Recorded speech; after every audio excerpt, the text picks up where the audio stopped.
Coucou les amis, j'espère que vous allez bien. Je suis ravie de vous retrouver ici.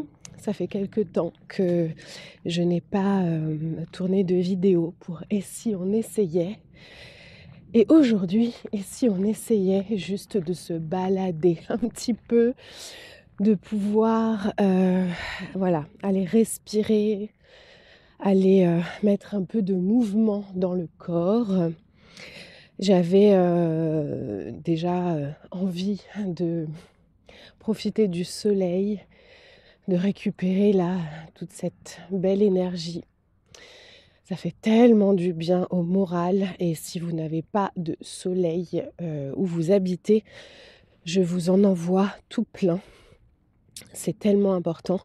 Je crois que c'est l'une des choses qui m'a le plus marquée en quittant Paris il y a quelques années maintenant et je m'y suis pas mal habituée à ce soleil. Donc voilà, j'avais envie de récupérer ces rayons sur ma peau, sur mon moral et aussi de marcher parce que, désolée si je respire un peu fort, mais j'ai le nez en plus un peu bouché grâce aux petits microbes qui se sont invités à la maison. Et voilà, j'avais justement envie de respirer cet air. Et il y a le lac juste là, je vais vous emmener, on va le voir d'un peu plus près. Et donc je disais, voilà, j'avais envie d'amener ce mouvement dans le corps aussi. Je suis pas mal à la maison depuis quelques mois maintenant, mais j'ai pas mal d'habitudes qui ont été mises de côté, bien sûr, avec le fait d'avoir un petit bébé à la maison et du coup, des nouvelles habitudes à créer, et cetera.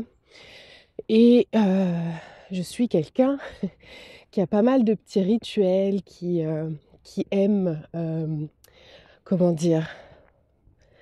Oui, ritualiser certains moments parce que je sais que ça me fait du bien et en fait, ce sont des habitudes, en fait, tout simplement que j'ai mis, dans ma vie depuis quelques années maintenant parce que je sais que ça me fait du bien, que ça me permet de revenir à moi et ces derniers mois, voilà, j'ai dû mettre un peu de côté, mais je sais que c'est pour un temps et juste là, le fait d'aller se balader, seule, je le faisais, avant, régulièrement et là, bien sûr, c'est en fonction aussi de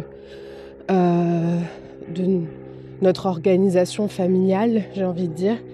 Mais là, Cyril est à la maison. Mes parents aussi, d'ailleurs, sont venus nous voir de Paris. Donc, je me suis dit que j'allais en profiter pour revenir dans cet endroit que j'aime beaucoup, qui est à côté de la maison. Je vais vous remontrer ce beau paysage. On va descendre un petit peu, on va se rapprocher. Et ouais, et en fait, j'avais envie de papoter avec vous parce que ça fait partie des messages aussi que j'ai envie de partager, de transmettre le plus souvent possible parce que on peut vite oublier, n'est-ce pas? C'est quand on a le moins de temps que c'est le plus nécessaire. C'est la phrase que je me suis répétée tout à l'heure parce que j'avais voilà, une to-do list très longue comme souvent ces derniers temps puisque je repousse très souvent au lendemain des choses à faire, etc. Parce que à nouveau mes enfants passent en priorité et comme ces derniers temps, voilà, il y a pas mal de petits microbes qui s'invitent, ce genre de choses. Donc mon organisation est complètement différente et je dois repousser pas mal de choses à faire et tout à l'heure, je me suis dit, j'ai ressenti le besoin du coup tiens, on va passer par là. J'ai ressenti le besoin de sortir en fait tout simplement, d'aller m'aérer un peu, de venir marcher ici Et en fait, je me suis vite rendu compte, effectivement, que il y a souvent en fait ces pensées-là qui viennent de bah, j'ai pas le temps, c'est pas le bon moment, ou on verra demain. Et ça me fait du bien. Et le fameux, c'est quand on a le moins le temps, que c'est le plus important, le plus nécessaire. Bah, c'est une phrase que j'aime beaucoup et qui pour moi est complètement impactante. Je sais pas comment dire. Elle fait sens, quoi. Euh, je vais vous montrer ça. Ah.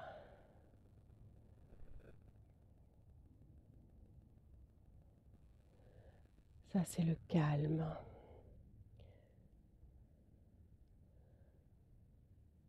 Et ici, à n'importe quelle saison, je trouve que c'est vraiment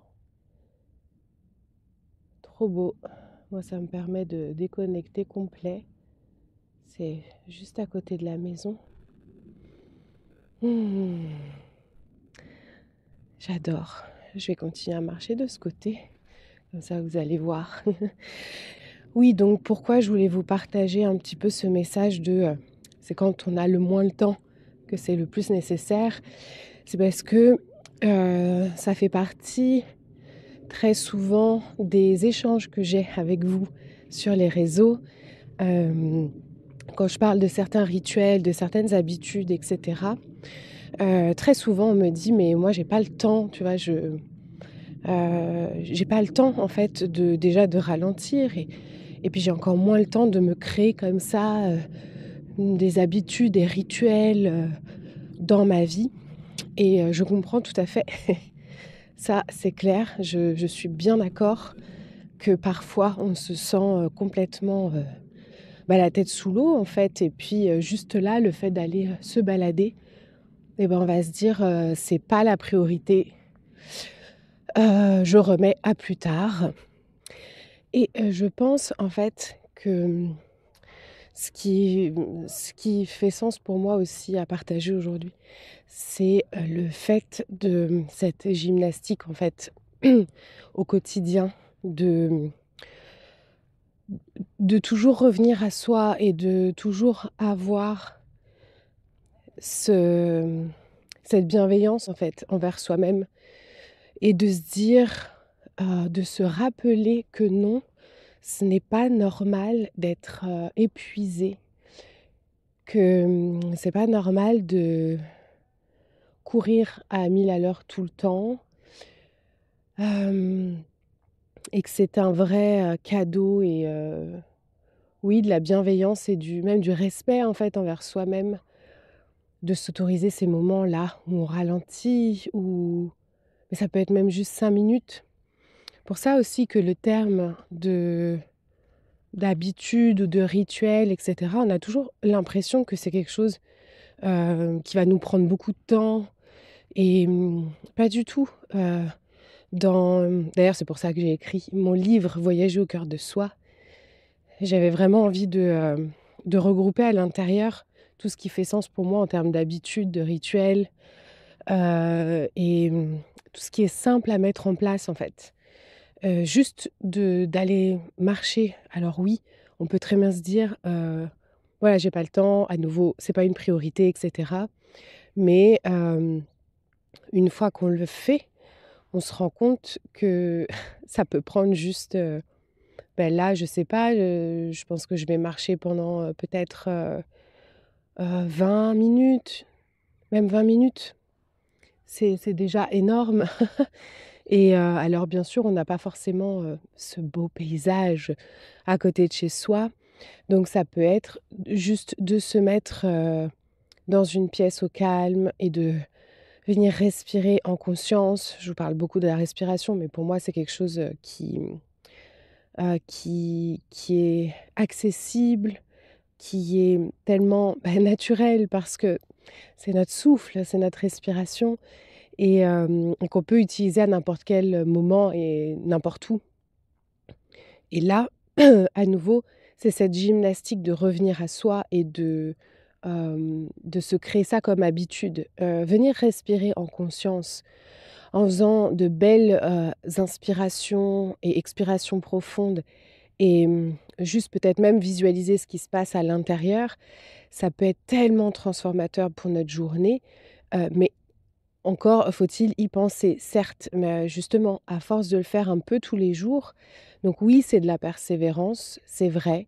Je pense que c'est vraiment ce cette image de gymnastique-là, de se dire: «OK, je suis entre ma pensée, qui est tout le temps, hem, à 1000 à l'heure, entre mes pensées qui voilà, qui bouillonnent tout le temps et cette envie de pouvoir ralentir et de pouvoir, mais juste ressentir de la sérénité, de l'apaisement, de tout ça et ça, on peut le ressentir beaucoup plus rapidement et beaucoup plus, oui, régulièrement quand on le fait quoi, un peu tous les jours et c'est vraiment le message que je voulais vous faire passer aujourd'hui. Donc le premier, c'est quand c'est hem, le moins possible que c'est le plus nécessaire. C'est quand on a le moins le temps que c'est le plus nécessaire et la deuxième chose, ça serait donc de persévérer tout simplement, de regarder ce qui vous fait du bien aujourd'hui. Comment vous pourriez revenir à vous-même avec, voilà, quelque chose qui vous fait du bien. Est-ce que c'est aller marcher en nature? Est-ce que c'est allumer une bougie et venir respirer? Est-ce que c'est chanter? Est-ce que c'est mettre le corps en mouvement, que ça soit de la danse, des étirements, peu importe? Hem, est-ce que c'est aller, enfin ou appeler un ami, une amie? Mais juste se dire: «Voilà, qu'est-ce qui me fait du bien? Qu'est-ce qui fait que ça va venir apaiser apaiser, mon esprit et mon corps?» bien sûr, parce que les 2 vont ensemble. Je vais faire un petit demi-tour, je pense, les amis.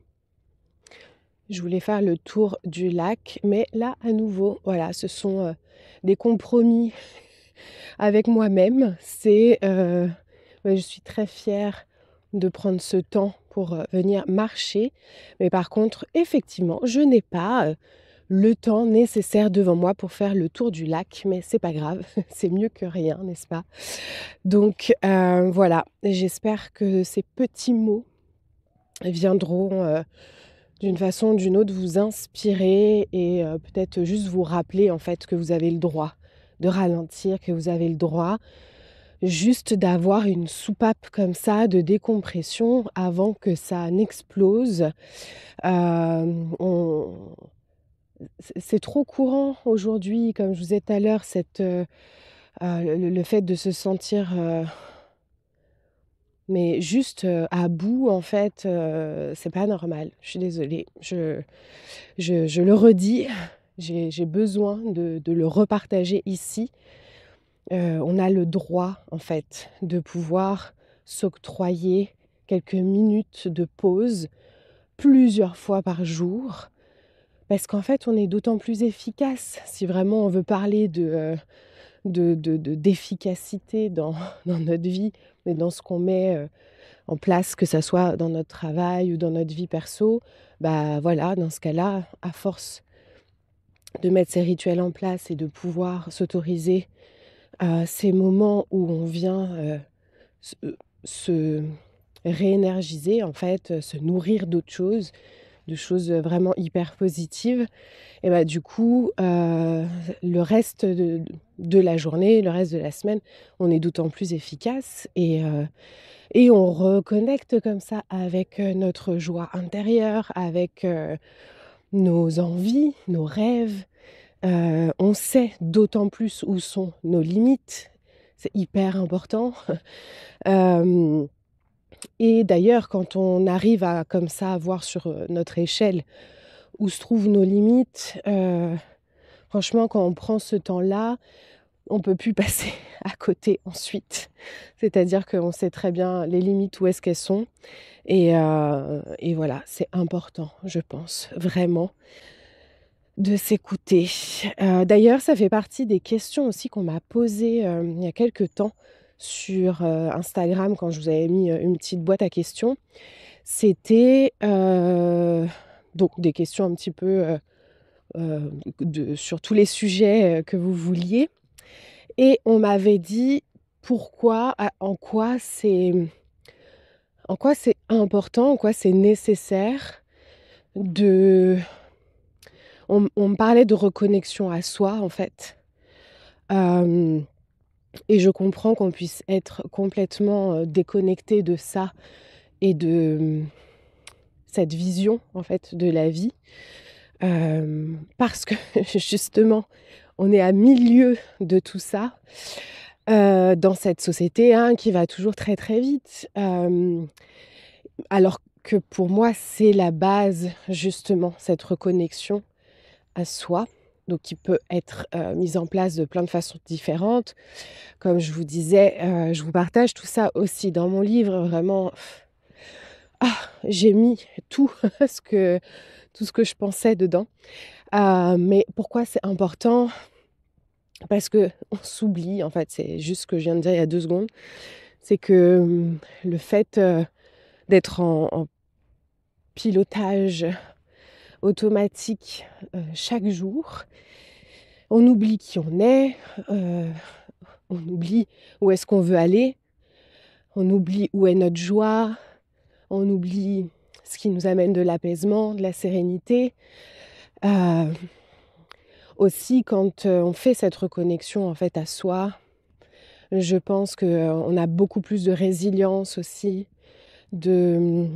voilà, par rapport à tout ce qui peut se passer dans la vie, pour chacun. On a tous voilà, ces moments de nos vies où on peut avoir des épreuves assez lourdes. Et bien, il y a quand on a certaines habitudes, quand on a certains rituels qu'on met en place, je trouve que ça permet aussi de pouvoir vivre ces moments, déjà de pouvoir les vivre, point. Parce qu'il faut les vivre, ces moments-là, on ne peut pas passer à côté, on ne peut pas, bien sûr, faire semblant que tout va bien alors que ce n'est pas le cas. Donc on peut vivre ces moments et continuer en fait à cultiver cette foi en la vie malgré tout. Alors pour chacun, ça sera pour des raisons différentes, mais je trouve que voilà, il y a cette résilience qui est là, c'est vraiment le mot qui est le plus adapté, je pense. Donc voilà, après le comment du pourquoi de cette reconnexion à soi, bon là je pourrais pas tout résumer ici, mais bon, c'est c'est prendre des temps tout simplement avec soi-même, et surtout ces temps-là où on est seul, où on apprécie notre compagnie, où on peut avoir les idées claires. Ça fait du bien. Voilà, juste quelques instants comme ça là, et ça me switch mes énergies directes. De toute façon, dès qu'on est en nature, il n'y a rien de plus efficace. Et juste pour finir pour cette vidéo et pour cette parenthèse de reconnexion à soi, je pense que pour moi, pourquoi c'est important ce terme de reconnexion à soi, parce que c'est comme ça peut-être même que je traduirais ma vision de la spiritualité. Parce qu'à nouveau, la spiritualité, c'est propre à chacun. Je pense pas qu'on puisse vraiment mettre une définition sur ce mot. Et pour moi, ça serait cette reconnexion à soi, qui pour moi se fait tout au long de notre vie en fait. C'est comme si on se reconnectait à nous-mêmes, qu'on apprenait, qu'on réapprenait qui on était vraiment au plus profond de notre cœur, dans cette incarnation-là, mais tous les jours de notre vie, en fonction de tout ce qui se passe en fait, en fonction de tout ce qu'on vit, de comment on réagit à ces événements-là, qu'est-ce qu'on en fait. et, et juste où est-ce qu'on veut cheminer aussi dans tout ça. Comment on veut cheminer dans tout ça.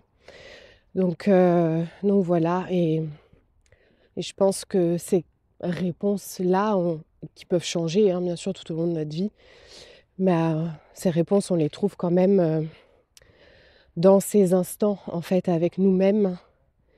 Donc à nouveau, par plein de pratiques différentes. Voilà les amis, je vais finir ma petite balade en silence, en écoutant les oiseaux et le son de mes pas sur ces feuilles. Et je vous embrasse, j'espère sincèrement que cette vidéo, voilà, aura apporté son message jusque je ne sais où. Et que cette vidéo aura pu, oui, vous apporter peut-être du réconfort d'une façon ou d'une autre. Mais voilà, j'avais envie de partager cet instant. Merci de m'avoir écouté jusqu'ici.